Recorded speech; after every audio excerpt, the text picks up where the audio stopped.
永遠の万華鏡車輪ガンを手に入れてな。俺は利己的な欲求に突き動かされていると叩かれ、それどころか己の命を守るために弟の目を奪った欲深い兄だと蔑まれた。どこにつき好んで弟を傷つける兄がいる。俺はただ内派を守りたかっただけだというのに。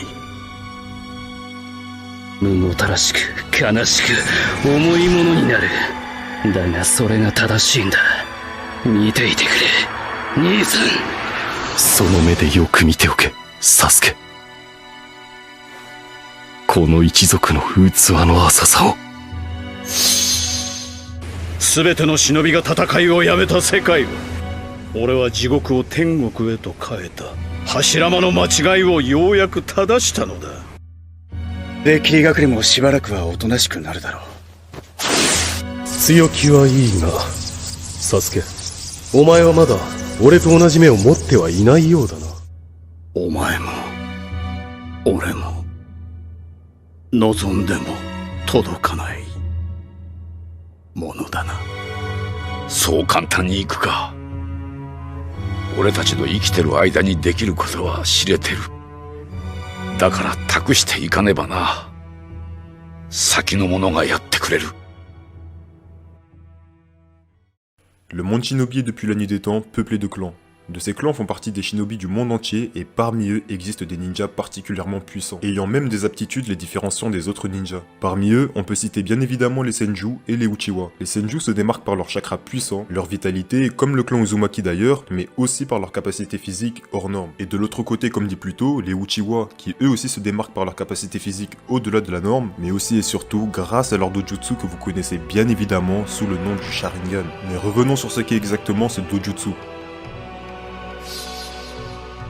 Le Sharingan, signifiant littéralement œil copieur tournoyant ou encore pupille céleste, est un attribut héréditaire qui sommeille en chaque membre du clan Uchiwa. L'activation de cette pupille nécessite un chagrin, la perte d'une personne chère, un sentiment de colère, de tristesse, bref, comme vous l'aurez compris, il est nécessaire d'avoir mal au cœur pour éveiller cette pupille. D'ailleurs, de ce qu'on sait, tous les Uchiwa n'ont pas éveillé leur Sharingan. Certains civils de Konoha qui avaient l'air tout à fait heureux n'ont pas spécialement éveillé leur Sharingan, contrairement à des personnages bien plus importants dans l'œuvre, pour qui il a été nécessaire d'éveiller le Sharingan. Je pense bien sûr à Madara, Sasuke, Itachi, Obito, sans oublier Shisui et les autres ninjas lambda du clan. L'éveil du Sharingan permet à l'utilisateur de voir ses réflexes augmenter dû à la prémonition des mouvements de l'adversaire. Le Sharingan permet aussi de copier les techniques comme on l'a constaté avec Kakashi, qu'on surnomme carrément le ninja copieur, ou encore Sasuke qui s'est montré capable de copier le Shishirendan, qui était pourtant une technique de taijutsu de Rock Lee. Donc comme on l'a vu, tous les Uchiwa n'ont pas éveillé leur Sharingan. En contrepartie, beaucoup l'ont éveillé, et parmi eux, des exceptions ont vu naître leur Mangekyo Sharingan. Traduit littéralement comme kaléidoscope de l'œil copieur tournoyant, le Mangekyo Sharingan est l'évolution du Sharingan classique. Seule une poignée de shinobi est parvenue à éveiller cette pupille céleste. Comme on l'a vu, le Sharingan de base permettait déjà de recopier les techniques et de prévoir les mouvements adverses. Mais le Mangekyo Sharingan permet non seulement un boost de toutes les capacités du Sharingan de base, mais aussi d'éveiller un pouvoir unique à chaque utilisateur. Mais ça, on y reviendra après. Pour éveiller son Mangekyo Sharingan, il est nécessaire de ressentir une profonde haine ou une profonde tristesse. Au départ, les Uchiwa pensaient que pour éveiller ses pupilles, il fallait obligatoirement tuer une personne chère à ses yeux. Mais plus tard dans l'œuvre, on s'est aperçu que tout ça n'était pas forcément nécessaire, puisque la haine suffisait déjà à éveiller ses yeux. D'ailleurs, Sasuke en est la preuve. Pour éveiller son Mangekyo Sharingan, il n'a pas eu besoin de tuer une personne chère, puisqu'en ayant vu mourir son frère après leur affrontement, Sasuke n'avait rien éveillé du tout. C'est plutôt lorsqu'il a commencé à apprendre la vérité sur son frère que sa haine s'est développée et a donné place à l'éveil du Mangekyo Sharingan. Et du coup, pour en revenir au pouvoir que confèrent ses yeux, j'ai une théorie que j'ai déjà partagée dans quelques-unes de mes vidéos, et pour moi c'est assez simple. Prenons par exemple le cas d'Itachi, le génie sur qui Konoha et son propre clan reposaient. 強気はいいがサスケ、お前はまだ俺と同じ目を持ってはいないようだな。そしていつか俺と同じ目を持って俺の前に来い。 Comme on le sait, Itachi a eu un rôle majeur dans l'histoire du monde shinobi. puisque de son choix dépendait l'avenir de Konoha et de son clan. Après avoir été agent double pour les deux camps, Itachi a finalement décidé d'en finir avec son clan pour protéger le village tout entier. Pour préserver la paix au village, il a dû tuer ses proches, sa famille et son clan. Mais dans son massacre, le seul qu'il n'a pas pu éliminer n'était autre que son petit frère Sasuke.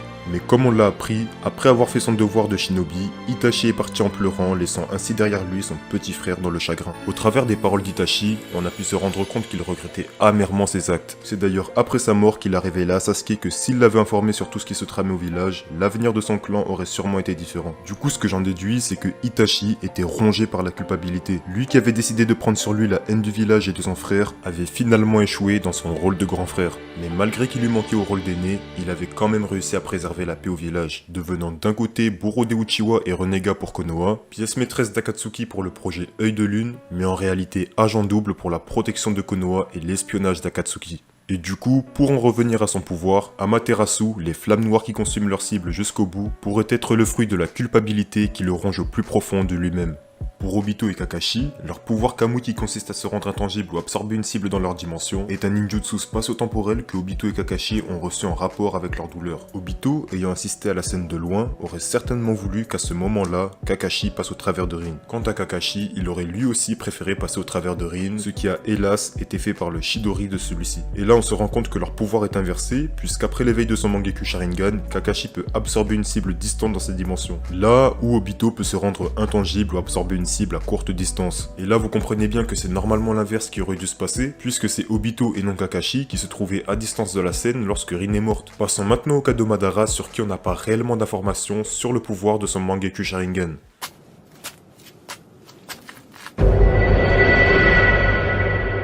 その目。飯綱はどうした？この前の傷が元で弟は死んだ。 Bien que ce ne soit pas réellement canon, dans Naruto Storm Revolution, on le voit utiliser une technique qui semble lui permettre de revenir dans le temps de quelques instants. Et à mon avis, cela pourrait représenter la douleur de Madara qui aurait préféré revenir dans le temps pour changer ses choix. Se disant que s'il avait accepté de rejoindre Hashirama un peu plus tôt, il n'aurait certainement pas perdu ses frères au combat. Pour le cas de Shisui, Kotoa Matsukami pourrait représenter la volonté implacable de Shisui de protéger le village, puisqu'au travers de son genjutsu, celui-ci pourrait aller jusqu'à contrôler la volonté de sa cible, la faisant donc agir naturellement sans même que la victime puisse se rendre compte qu'elle est en fait sous l'emprise d'un genjutsu. D'ailleurs, la raison pour laquelle Shisui s'est sacrifié est tout simplement la protection de Konoha. S'il s'est sacrifié, c'est parce que son plan d'utiliser Kotoa Matsukami pour arranger la situation n'a pas fonctionné. Alors la seule solution qu'il a trouvée était de confier l'œil qui lui restait à Itachi, se disant que de cette façon, Itachi pourrait sauver le village grâce à sa pupille. Mais à part ça, personnellement, je pense que s'il s'est sacrifié, c'est aussi parce qu'il ne voulait pas aggraver la situation avec Danzo. Parce que Danzo, il a beau faire croire qu'il voulait le bien de Konoha, d'un côté c'est vrai, mais sans les Uchiwa. Alors avec son sacrifice, je pense que Shisui a voulu arranger les choses, mais est-ce que c'était la bonne solution? Moi je sais pas, dites-le moi dans les commentaires. 我らは蛇を出した。これより我ら正体は名を鷹と改め行動する。鷹の目的はただ一つ。我々は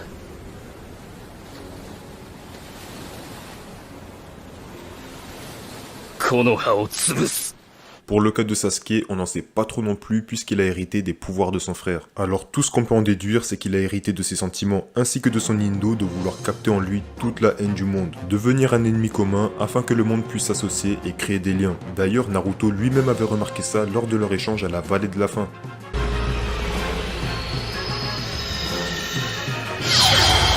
永遠の万華鏡車輪ガンを手に入れてな。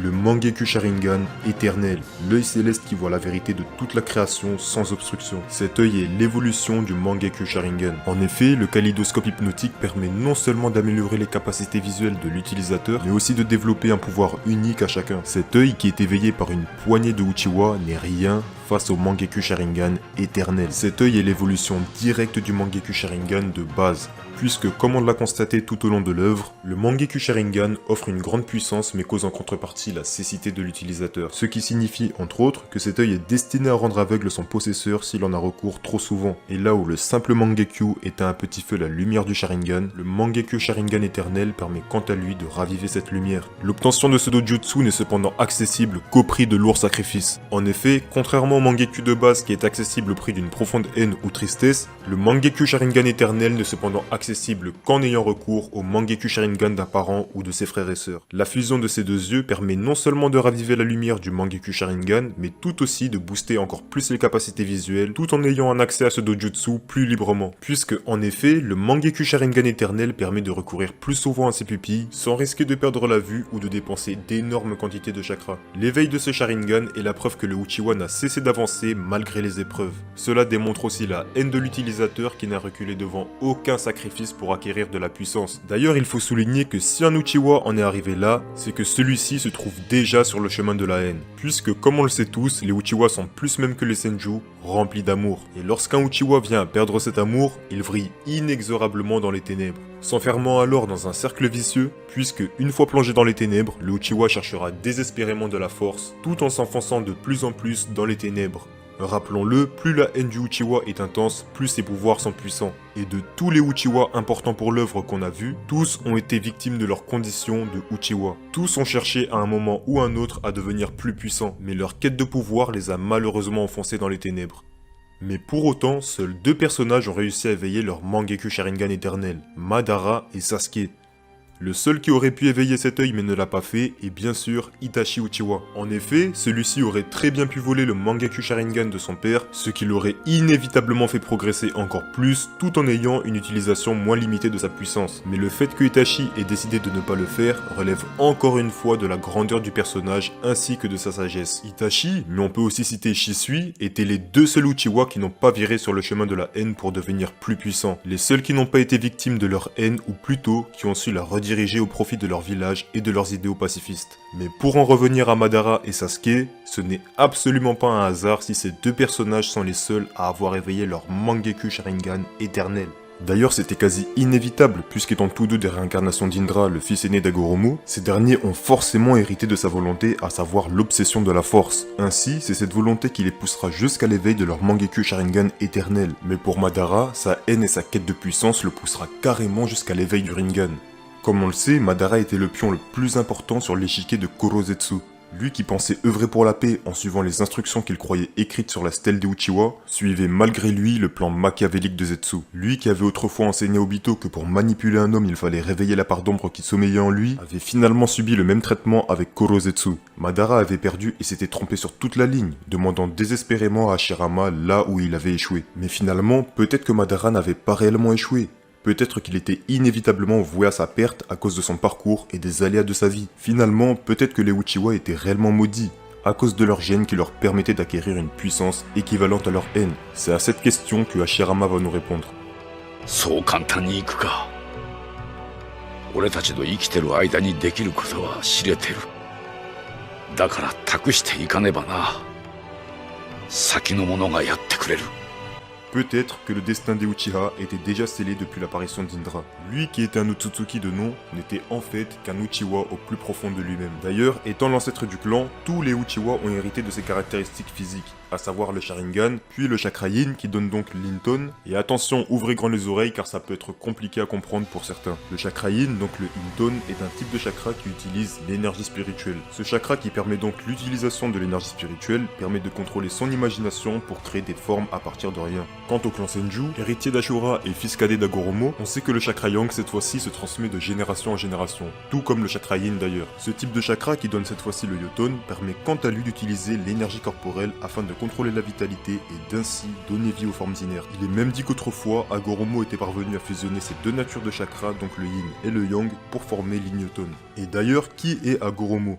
Agoromo Otsutsuki, plus connu sous le nom légendaire de l'ermite Rikudo, s'avère être le fils de Kaguya Otsutsuki, mais surtout l'être qui a enseigné le ninchu aux terriens. Dans l'œuvre, Agoromo est un personnage légendaire qu'on nous tease depuis le début. Il aurait créé la lune mais aussi divisé Jubi, formant alors les 9 Biju. À ça, on y ajoute ces yeux légendaires que personne ne pensait être en mesure de ramener, le Rinnegan. Traduit littéralement par l'œil de Samsara, cette pupille qui offre les pouvoirs des 6 chemins est limite connue pour être un don divin. Il est dit que celui qui possède le Rinnegan est envoyé du ciel soit pour calmer le monde, soit pour détruire le monde. Et de tous les possesseurs du Rinnegan qu'on a vus, tous ont essayé d'apporter la paix. Mais le seul qui est resté fidèle à lui-même et qui a essayé d'apporter la paix de la meilleure des manières reste Agoromo Otsutsuki. Et on aurait pu citer Nagato, mais malheureusement, bien qu'ayant été guidé sur la bonne voie par Jiraiya, Celui-ci finira malheureusement par s'écarter de sa voie, devenant alors le premier grand destructeur porteur des œufs de Samsara. Le deuxième fut Madara Uchiwa, qui, guidé par Kurozetsu, finira par tomber sur la découverte du Rinnegan. En effet, en mélangeant ses cellules avec celles de Hashirama, Madara réussit à reconstituer une partie du chakra de Hagoromo, ce qui lui vaudra en fin de vie l'éveil du Rinnegan, débutant alors le processus pour le retour de Kaguya.